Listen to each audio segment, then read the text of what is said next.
Сау саламатсыздар ма қымбаттыларым? Бүгін 9 мамыр жеңіс күні. Таңда жазылған өлеңімді оқып берейін.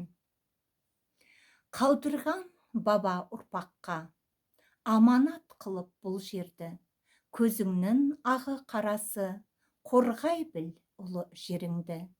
Ер мінезді еркекте, жүрегінде түгі бар.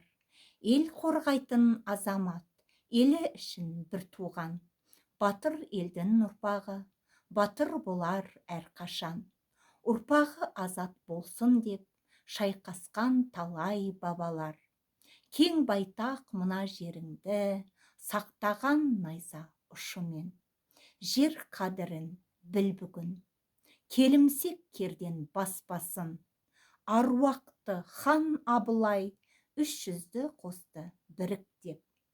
Жеріңді бөтен баспасын, қолыңда болсын айбалтаң, қасыңда болсын көк бөрің.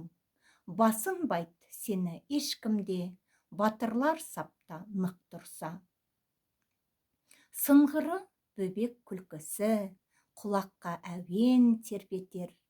Бейбіт елдің ұрпағы, емін еркін ер жетер. Бейбітшілік еліміз, жоғары ұстап ұранын. Бақытты күнге жарасқан, шайдай ашық көк аспан, туымызбен жарасқан.